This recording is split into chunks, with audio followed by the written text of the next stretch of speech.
And so today's message is entitled Dealing with Disappointment. Right? I mean, that's what we experienced not being able to go on our trip to Israel. Like, you experience this disappointment. And as you look at the life that's around us right now, a lot of people are disappointed. And a lot of people are kind of like hiding themselves and like pulling themselves away from so many things in life because of the disappointment that we experience. I mean, anybody in here, just show of hands, dealt with disappointment in your life? Okay, good. So we're all in the same boat. We've all been disappointed. Some of you are disappointed you had to raise your hand, right? So when you think about it, I mean, disappointment strikes all the time. In fact, Pastor John really knows about disappointment because yesterday, in fact, John experienced a lot of disappointment. His favorite football club, Chelsea, lost to West Ham United, and they fell out of first place in the Premier League. And so Pastor John's dealing with a lot of disappointment. He's probably thinking about switching teams. I would, at least. You know, it's probably a sign. But the thing that I want to deal with today is disappointment's a part of life. It's going to be a part of our lives. The question is, how do we deal with disappointment? How do we biblically look at disappointment and go, okay, what is God really doing here? What is happening? And sometimes disappointment is a delay. Sometimes disappointment is a no. But I want us to understand that so many people, disappointment can become an anchor that holds you down. Disappointment can become a prison that you can't recover from if you don't respond in the proper way. And let me just tell you something. The enemy wants to use disappointment all the time to try to keep you stuck in life. And so today, what my hope is and my prayer is that you guys will be able to look at your disappointment in a new way. And it doesn't mean like, I'm not that Christian that's like, you are of little faith if you never experienced disappointment. Like, if you experience disappointment, you just don't believe God enough. Because today, we're going to look at Jesus' disappointment. We're going to look at 2 times that Jesus is actually really disappointed. And you say, oh, I've never thought about that. The Son of God was disappointed in many moments. In fact, as I was thinking about this, we're getting into that, you kind of hit hyperdrive after Thanksgiving. Thanksgiving happens, and then you're into getting ready for Christmas, right? Like, the day after Thanksgiving, we were putting up a tree, right? Like, we're ready to go. Some of you never took your tree down. You were ready this year, like, because the tree was already up. You're like, you know what? We got 6 more months. It's not even worth it. Let's just keep it up, right? And so, I was thinking about disappointment in my life, and this is a funny story, but it is a moment where I felt severe disappointment. It was my freshman year of college, and I was home for Christmas break. And when I was in Virginia, I had never really experienced long-term winter, right? Anyone from up north knows long-term winter, and winter gets really dry. And being a Florida guy, I didn't really realize like how dried out your body gets from like the cold. And so, like I get windburn, like my face felt dry, my skin felt dry. But one thing I really struggled with was 2 things. I would get bloody noses because my nose was so dry. And then I would also get really chapped lips, right? And like, I'm not smart because I'm from Florida, so I'd be like, licking my lips, like, man, I got to get these puppies moisturized, and then, like, basically the wind would just split them in half, right? And so I was, like, talking to my mom, and she's like, how are you enjoying school? I was like, it's great, just my lips are so chapped. Like, I don't know what to do. And my mom's like, use chapstick. And I was like, I've gone through, like, 6 of them. Like, this isn't working. This is terrible. And she's like, well, something that lasts longer is, like, petroleum jelly, like Vaseline. I was like, okay, I'll try it out.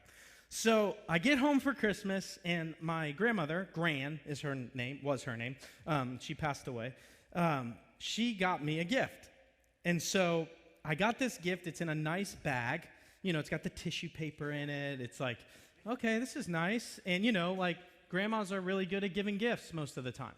And so it was super heavy.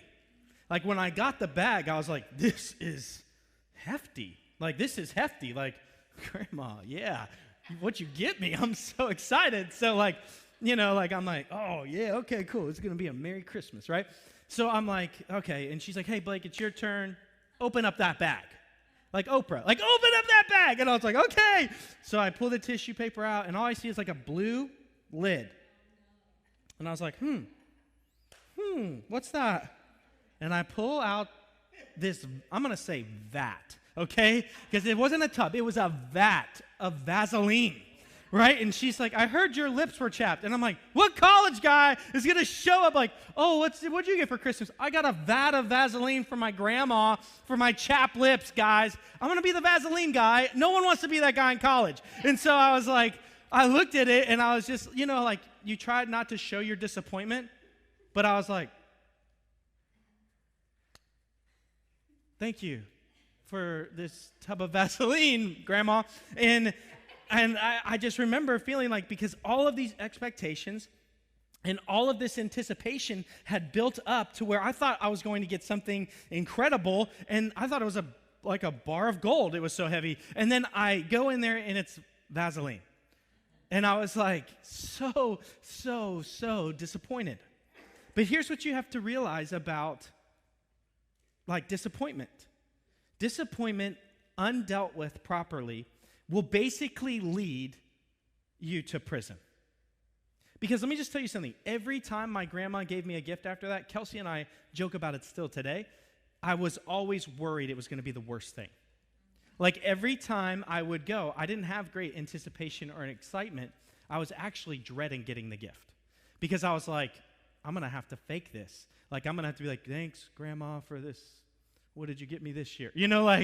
And so because of that kind of sense of dread, and because my expectations weren't met the first time, I couldn't anticipate anything with joy coming that way.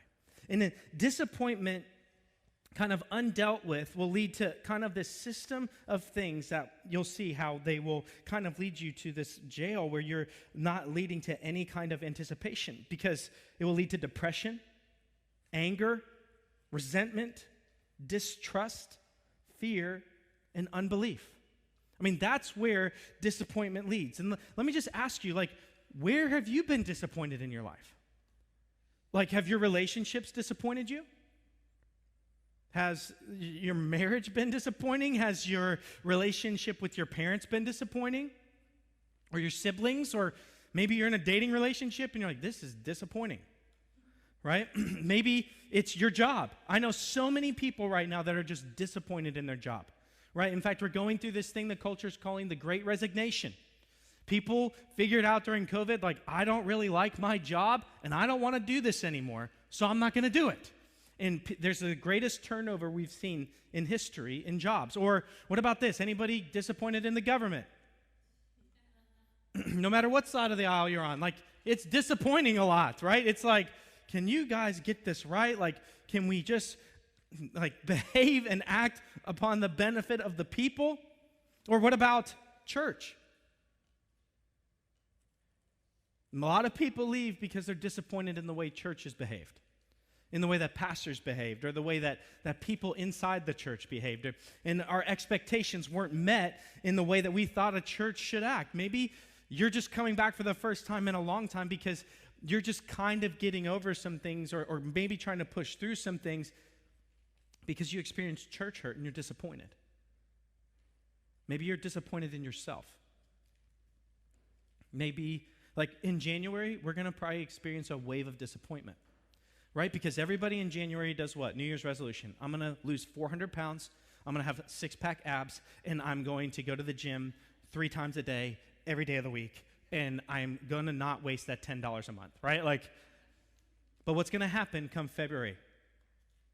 I didn't go to the gym. I've gained 10 pounds. And, I don't have the money in my bank account because I've been eating out so much to pay the $10 gym fee.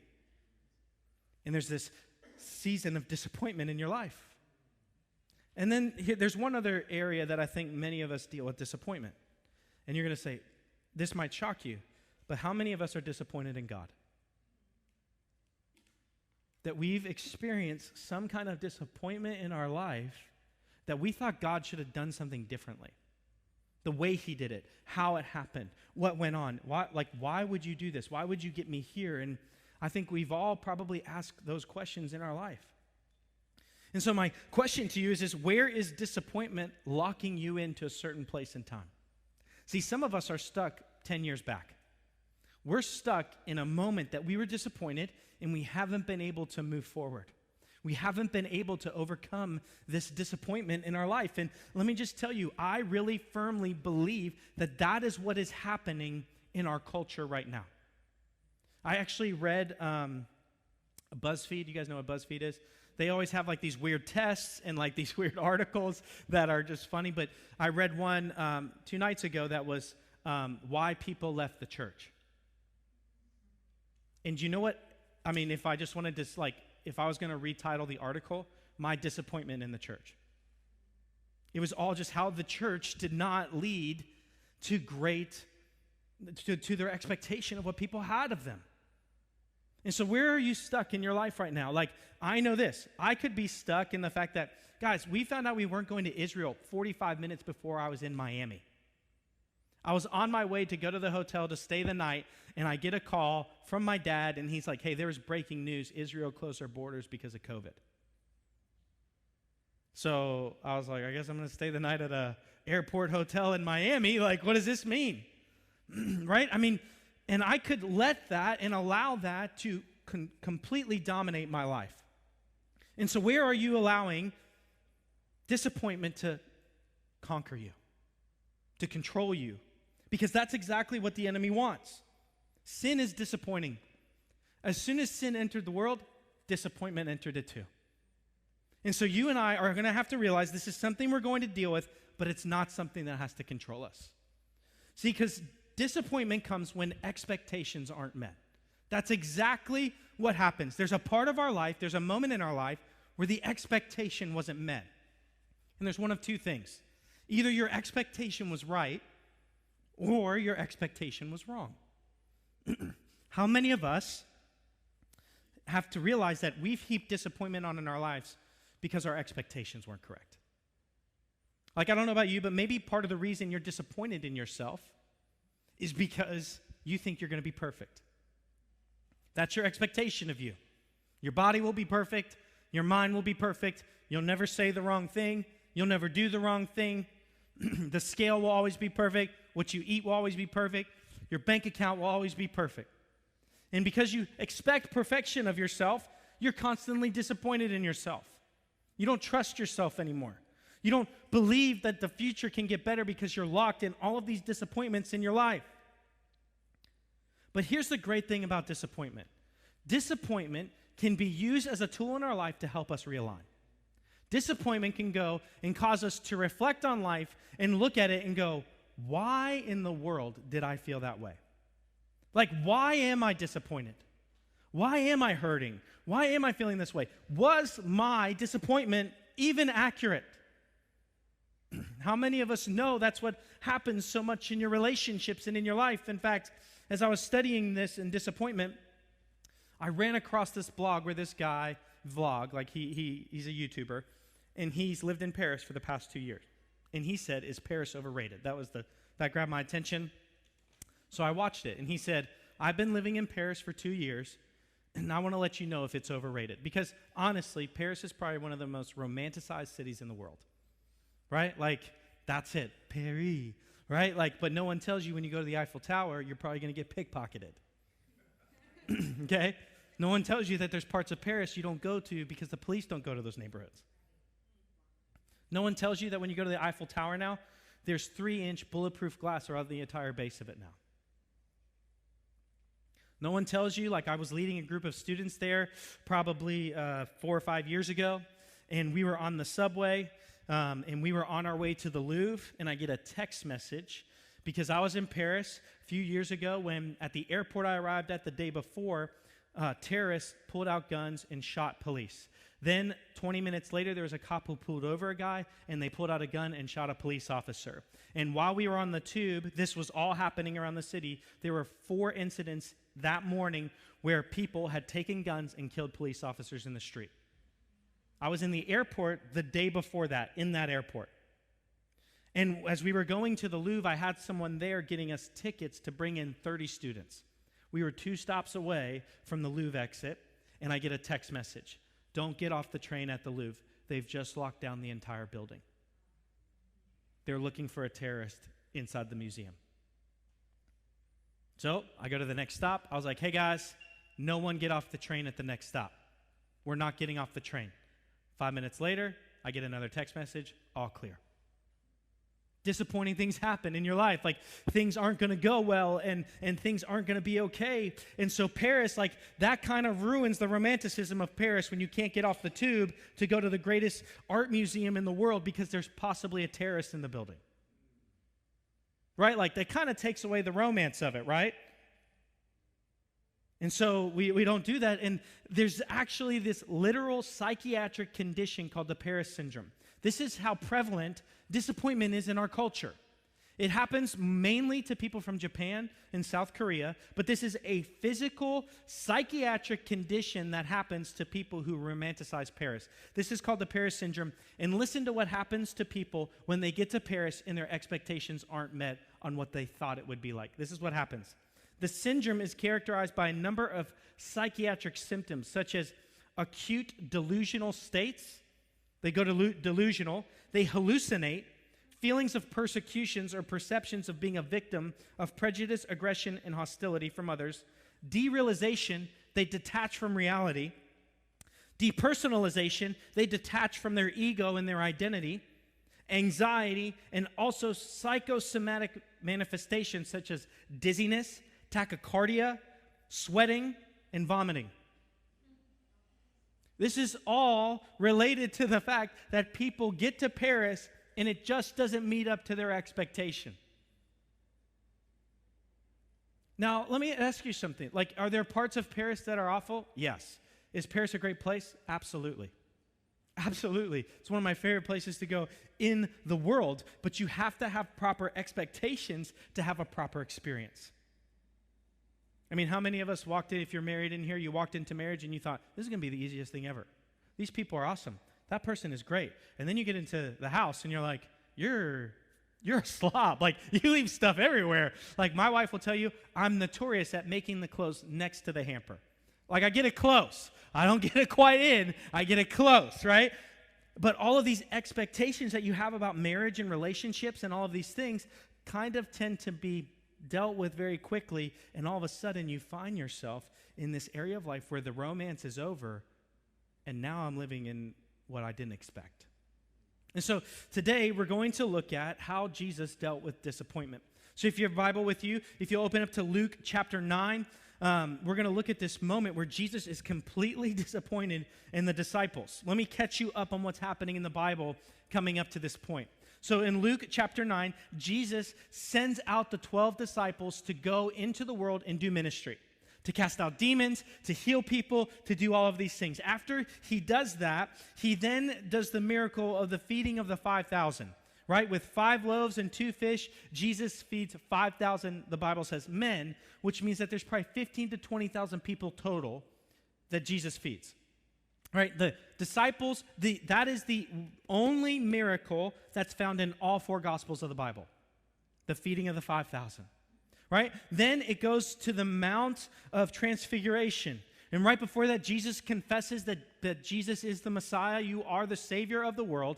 And then the Mount of Transfiguration is where Jesus shows up with Moses and Elijah, and 3 of the disciples get to see Jesus in all of his glory. And then that's where we find ourselves. So that's like a big chapter, right? A lot of big things happen. Ministry, feeding 20,000 people with 5 loaves and 2 fish, someone confessing that Jesus is the Messiah, seeing Jesus in his glory with 2 dead dudes, Moses and Elijah. And then as they're coming down the mountain, there's disappointment. How many of us know many times when you get to the top of the mountain and see things in great clarity, you know that there's a disappointment waiting for you when you get down. So listen to what the Bible says. Luke chapter 9, verse 37. On the next day, when they had come down from the mountain of Transfiguration, a great crowd met him. That's Jesus. And behold, a man from the crowd cried out, "Teacher," not Lord, "Teacher, I beg you to look at my son, for he is my only child. And behold, a spirit seizes him. And suddenly he cries out. It convulses him so that he foams at the mouth and shatters him." What a descriptive word.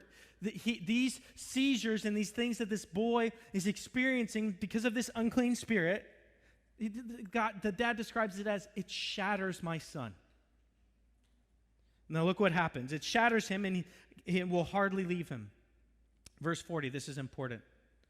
And I begged your disciples to cast it out, but they could not.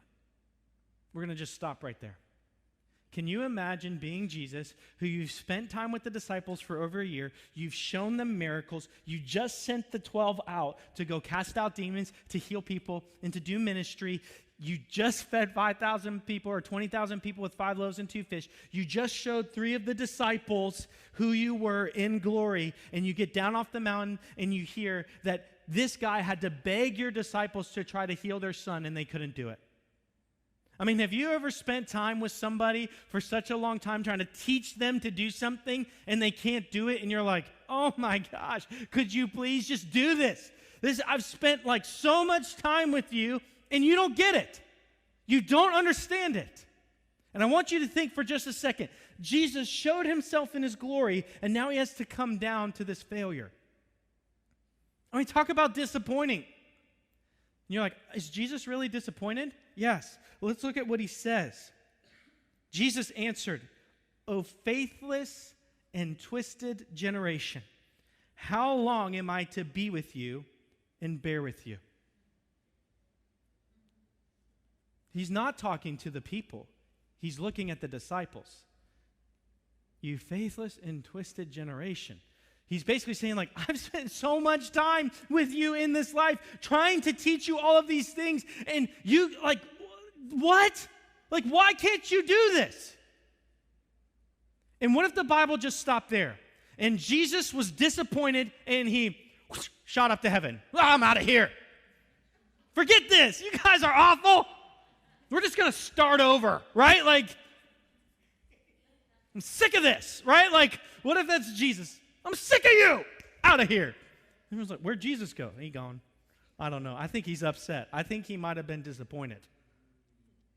Could you imagine if Jesus allowed disappointment to be a prison for him? Could you imagine if just for a moment he just said, you know what? I'm sick of you. I'm sick of this. I'm sick of being here on this earth. I'm sick of being away from my Father in heaven. I'm sick of being around sin. I'm sick of being around you, you faithless people.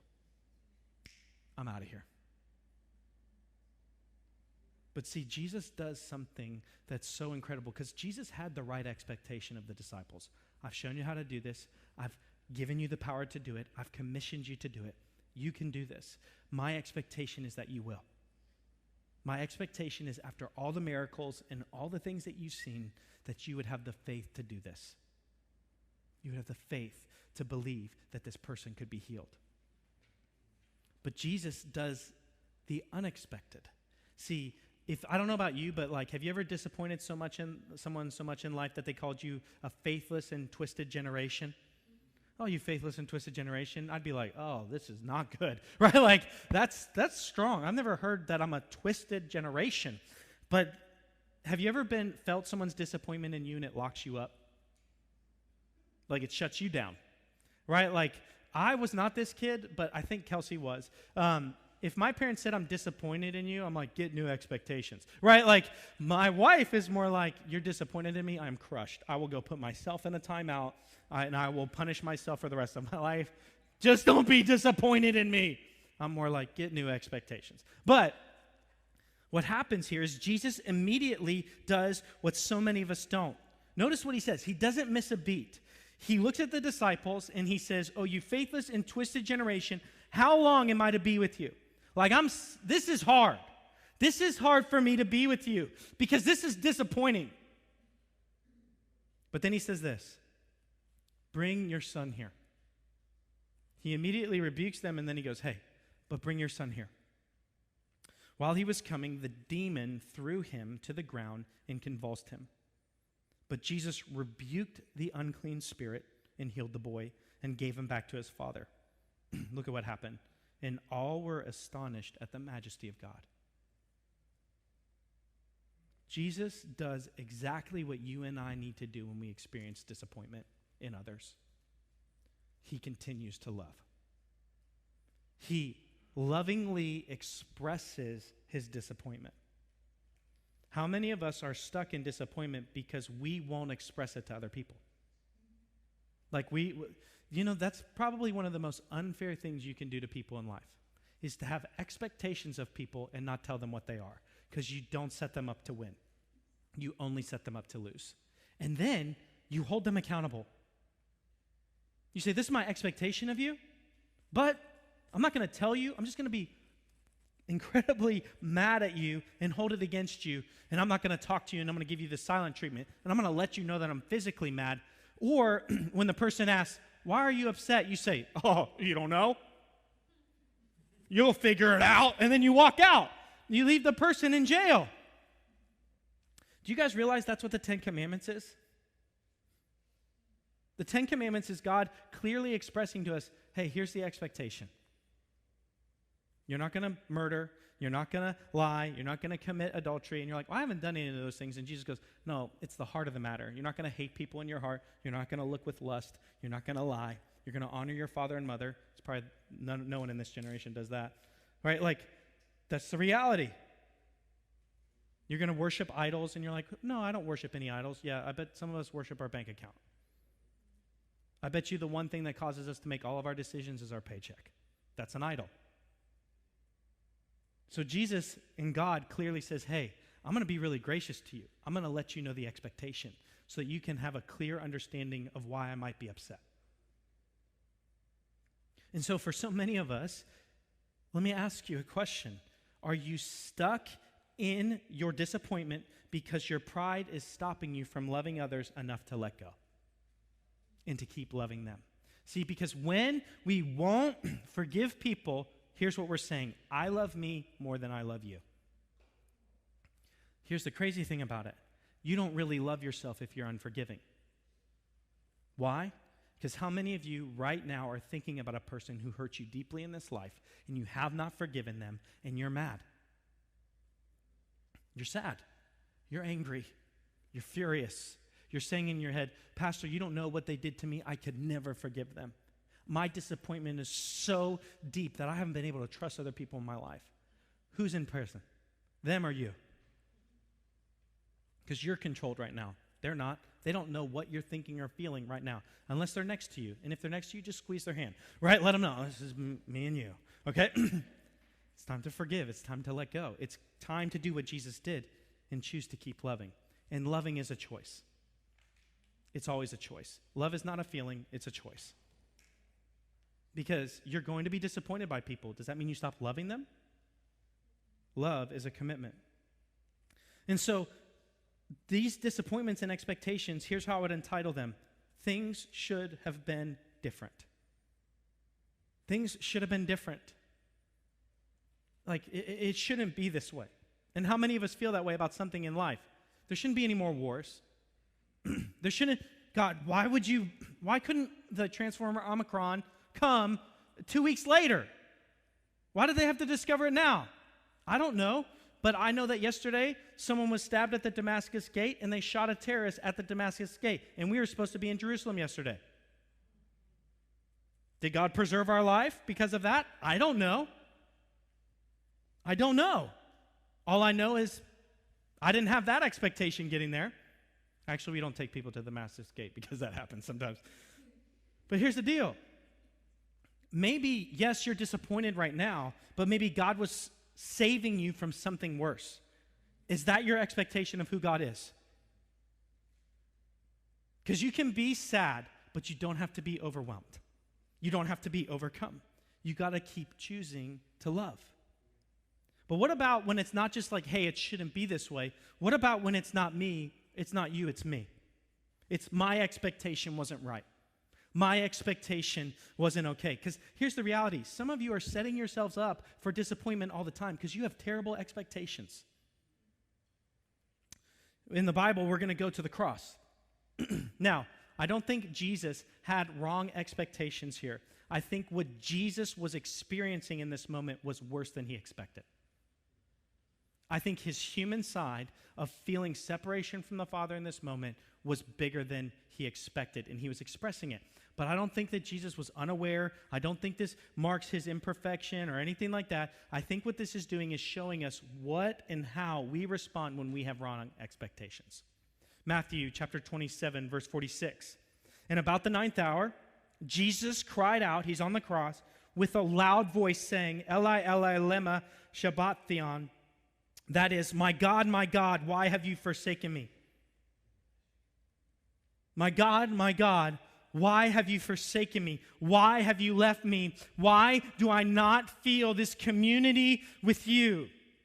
Now, if we were Hebrew and we were understanding this, this is a direct quote from somewhere else in the Bible. This verse, right here, is a direct quote from Psalm chapter 22.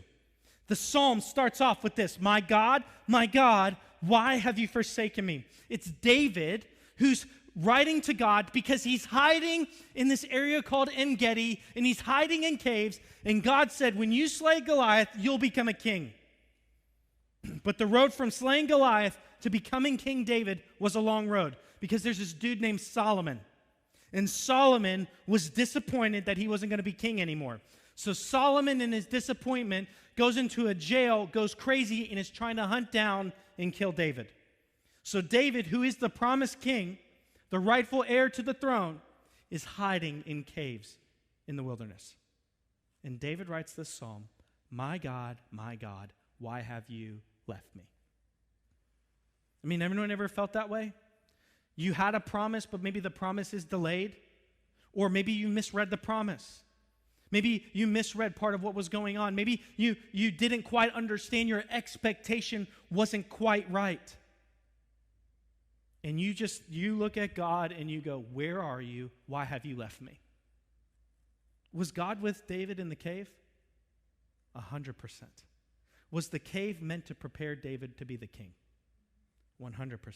No one expects that you're going to go through suffering to build your character to get you where you need to be. Maybe the reason you're going through what you're going through right now is because God is preparing you. We talk about this all the time. The Bible says that we are clay in the potter's hands, but no one talks about what it's like to go from a brick of clay to a vase. There's a lot of kneading, a lot of pressure, a lot of shaping, a lot of forming, a lot of things that might hurt. But in order to get to where the vase needs to be from the block, there's a lot of things that need to happen in preparation. Maybe that's where you are right now. You just didn't expect that you'd have to get prepared. Wrong expectation. Because here's the reality. If you read this book, everybody goes through a desert season. Everybody finds themselves in a desert. Anybody who's going to do something great for God, which I believe every person in this room is called to do something great for God, will go through a desert. Why? Because that's God's refining furnace, where he prepares you for what is to come, right? Because what doesn't kill you makes you stronger, right? And prepares you for the call that is ahead. Do you have that expectation?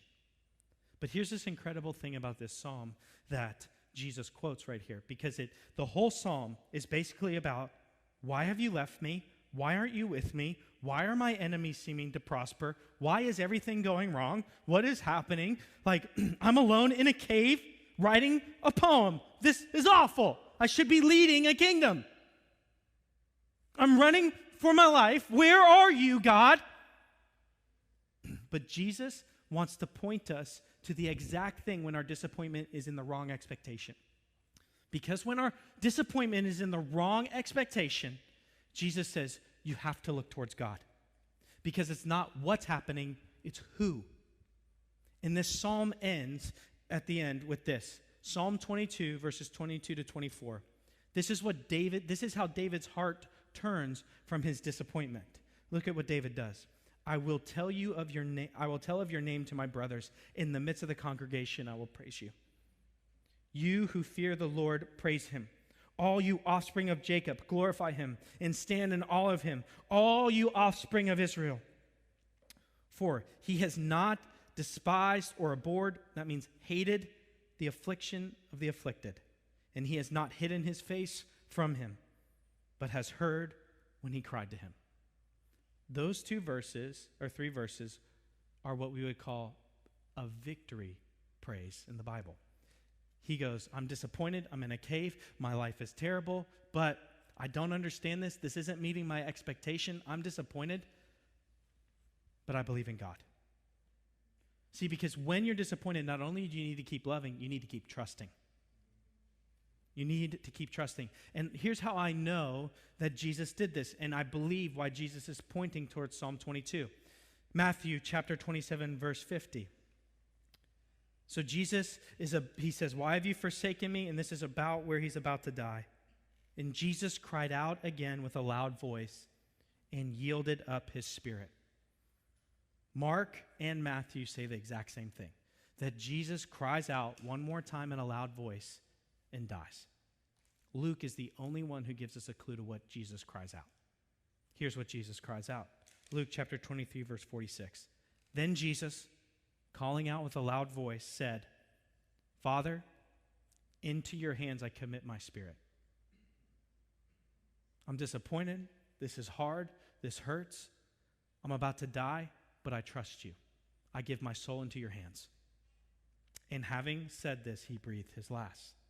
Jesus shows us exactly what we are to do when our expectation isn't right. This is harder than I thought it would be. This isn't the way that I thought it would be. This isn't, I don't like this feeling. This is terrible. This is worse.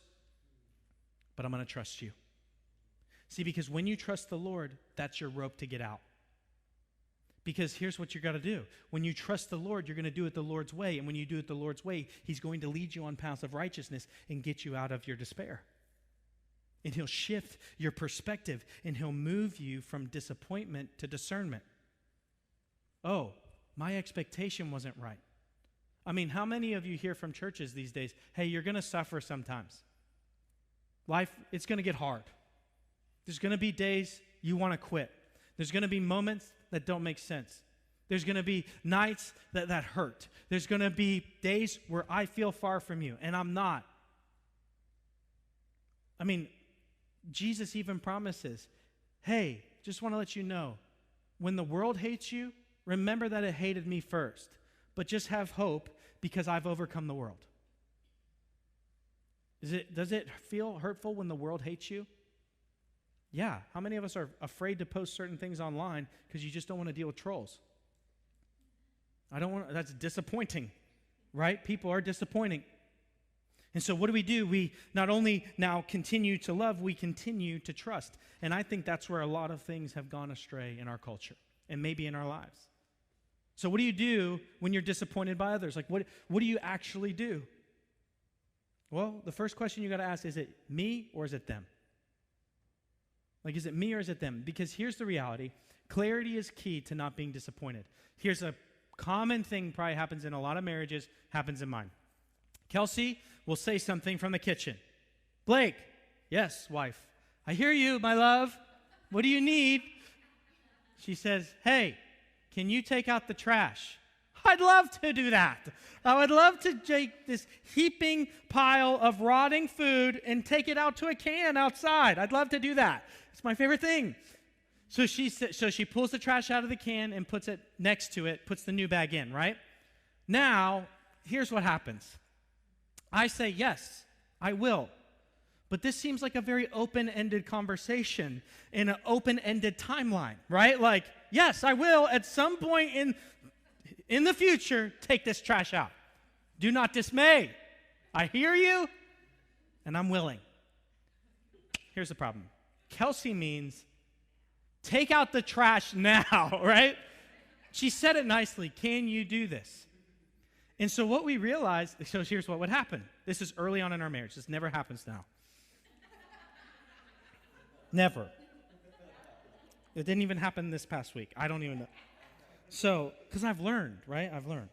Communication's key. I don't want disappointment. So what happens is I would say, yep, no problem, and I'd keep watching a show, working on the computer, whatever. Kelsey would say again, hey, Blake, can you take out the trash? Yeah, no problem. I heard you the first time. I'm responding. Yes, I will take out the trash. No clarity on timeline. 10 minutes later, huffing and puffing, cabinet slamming. I hear a rustle. I hear the door open. She gone. Trash is gone. And she comes in upset. And I'm like, did I do something wrong? Yeah, you didn't take out the trash. No, I said I would take out the trash. Yeah, but I wanted you to do it now. Oh, then say now. Right? Like, and I do the same thing. Hey, can we do this? What I mean is, can we do this now? Can this happen today? It happens with your kids all the time.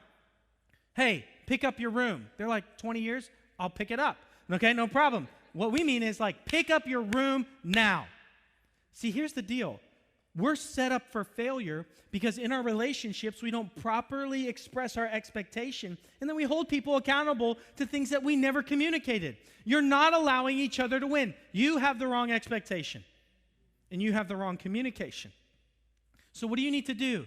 You need to express it. Now, if Kelsey said to me, Blake, hey, the trash stinks, can you take it out now? If I said yes, and then I don't do that, it's on me. I did not meet expectation. But if I don't properly express my expectation, it's on you. So many of us are finding ourselves in this moment of our life that we are disappointing ourselves when we're blaming others.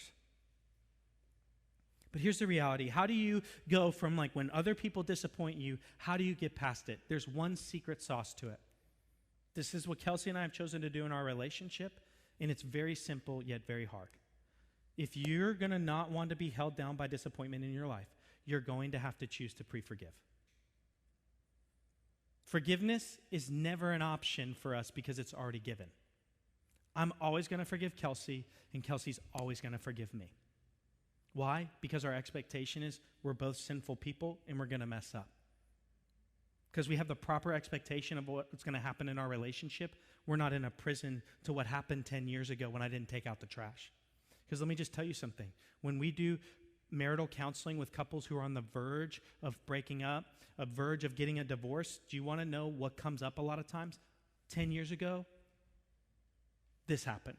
And we're dealing with a ghost from the past because expectations were never expressed. And let me just tell you something. You're going to never win a battle against a ghost. It's always going to win. So you're going to choose to forgive. And let me just tell you this, because when not only are we disappointed by others, maybe you feel bad because you've disappointed other people. And maybe part of the reason you can't move forward in life is because you feel like you've disappointed God. You feel like, I didn't meet the standard. Those 10 commandments, I broke all of them. Like, there's no way you could love me.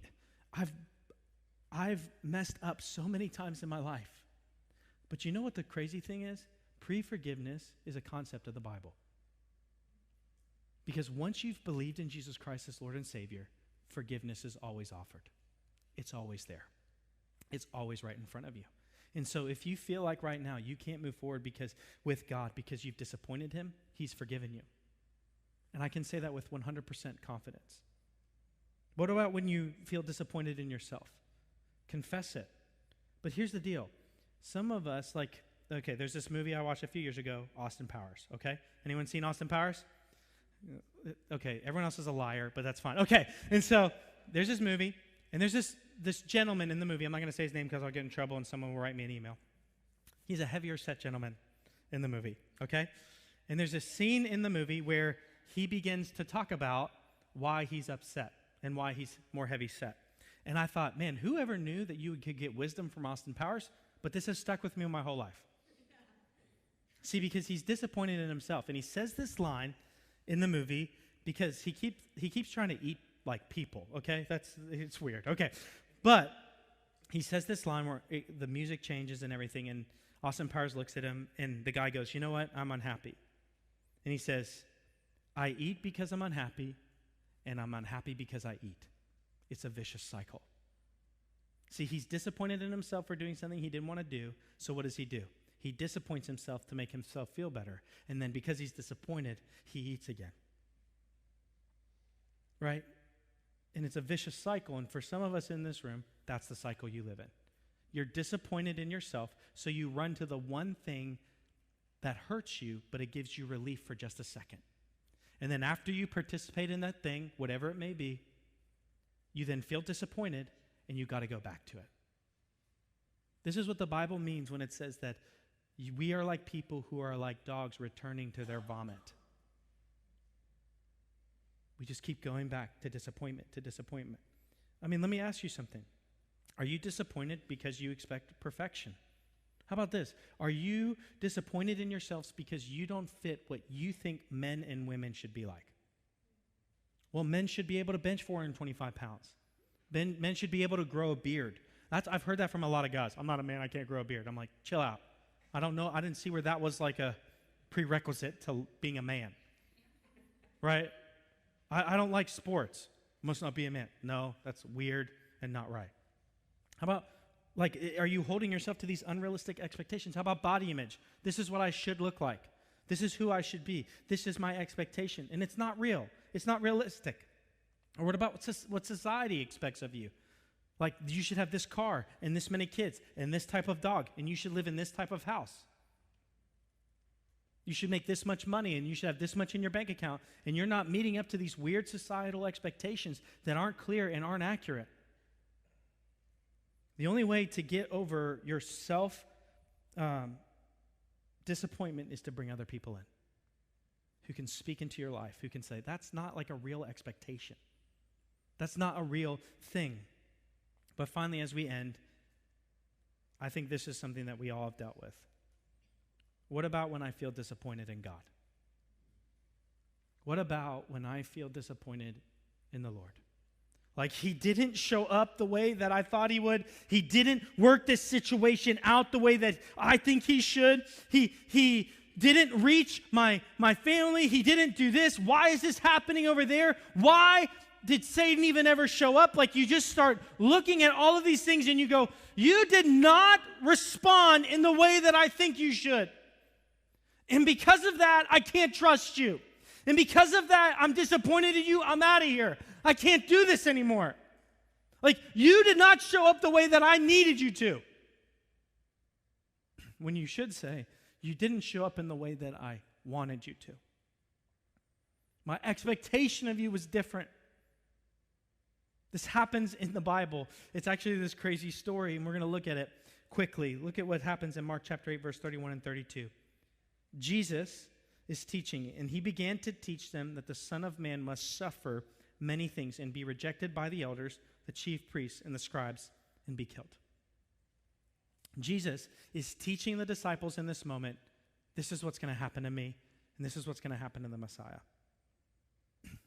And then he says this, and after 3 days, he will rise again. And he said this plainly. What that means is Jesus said it so everybody could understand it. It's clear.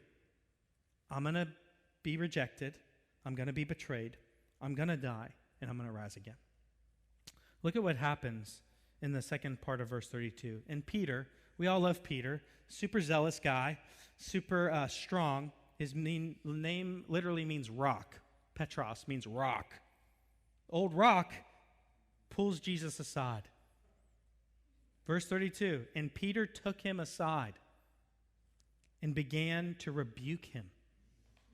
That word rebuke is the same word used when we talked about Jesus rebuking the demon out of the little boy.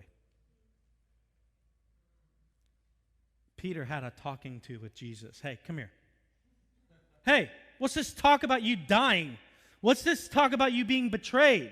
What's this talk about you rising again? You're here to kill the Romans. You're here to be a king. You're here to reign forever. I need you to shut up. I need you to stop talking this way. And you think, Pastor, that's strong language. It's the same word used to talk about casting a demon out of somebody. You don't go like, hey, demon, I think you should go. You talk with authority, and that's exactly what the rock does. Hey, get over here. Stop with this stupid talk. I'm sick of it. You're not going to die. You're not going to be betrayed.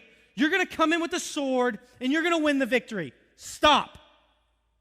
Oh, how many of us are Peter? Hey, come here. I'm sick of this. I'm sick of suffering. I'm sick of my bank account not looking right. I'm sick of my relationships being like this. I'm sick of you not answering me. I'm sick of it. You need to shape up and be the Jesus I want you to be. Stop being a fool. I'm sick of this. You're not the God I've built up in my mind. You're not the God of my expectation. And Jesus goes, good. I'm not here to meet your expectation. I'm here to exceed them. Because I didn't come here to kill Rome. I came here to kill sin. I came here to save Rome. I came here to make enemies friends. I'm glad I'm not who you built me up to be.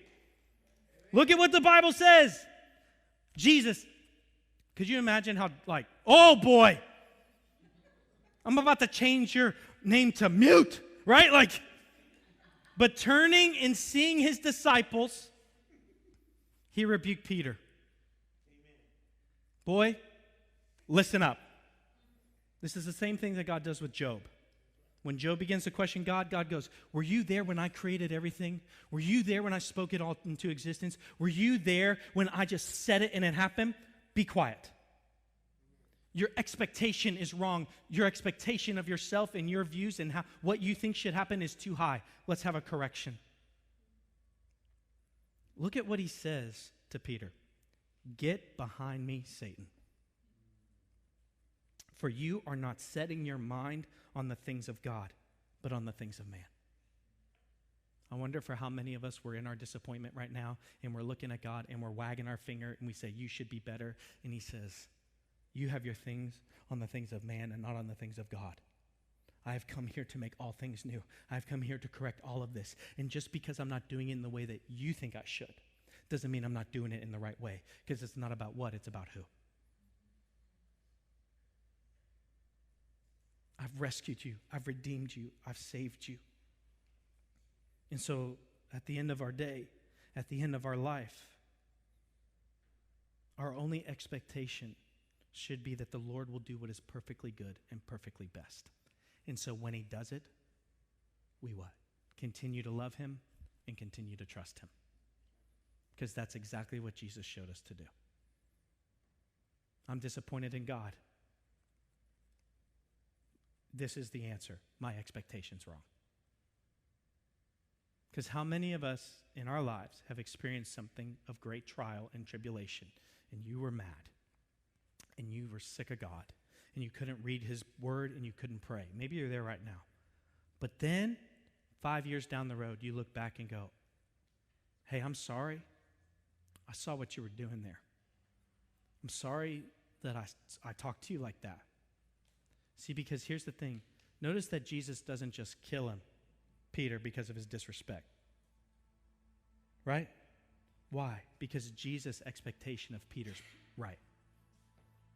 This is how you're going to act. This is what's going to happen. And so what do?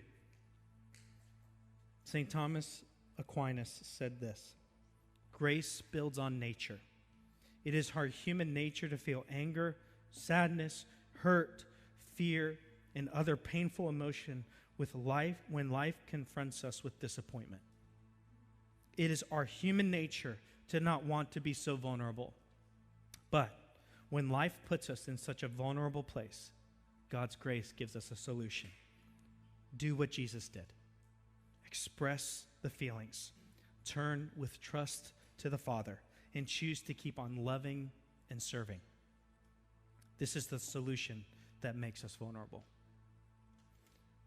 Today, you might be in a place where your expectations were right and you were disappointed, and you are disappointed because the world isn't the way that it should be, and our relationships aren't always the way that they should be. Now, are you going to live in a prison to that, or are you going to be like Jesus and choose to continue to love and continue to trust? Maybe you feel that way in your relationship with God right now. God's just too disappointed in me. You know what's crazy? When Jesus went to the cross for us, everything that we would ever do was on his mind. You were on his mind. All of your disappointments, all of the ways you never measured up, all of the ways you're going to fall short. And he still got on that tree. And he chose it. He chose to get up there. Why? Because he loves you. He loves you more than his disappointment. And so I don't know where you are in your life, where disappointment is wrecking your life. But this is an opportunity for God to put you into the furnace, to refine you, to move you forward. How and what you do with this disappointment is up to you today. And so maybe for the very first time, you feel like, I've never believed in Jesus. I don't know what to do with him. He's probably too disappointed in me. You should see the things that my rap sheet is pretty big. Yeah, he knows. And he got on a tree. And he offered salvation. Because the moment that we believe that we've sinned too much it makes our sin bigger than God. That's the wrong expectation. Jesus is the killer of sin. And maybe today you've got a relationship, you've got something going on, and you need to choose to forgive. You need to choose to love that person and love yourself enough to forgive. Forgive isn't letting people off the hook. Forgiving is you letting go of needing things to be retributed. The apology. Because you're going to let that go and let God deal with it. And you're going to trust that He is. And so as I pray and we're going to sing, I want you to respond as the Lord leads. Maybe you need to come down here and pray. Maybe you need to do the exact thing. You need to express your disappointment to God. I'm disappointed. I thought this would be different. I thought life would be different. I thought by now we'd have kids. I thought by now I'd have a house. I thought by now I'd be married. I thought by now, whatever. He's not afraid of your disappointment, but He wants to shape your mind and your soul to something new.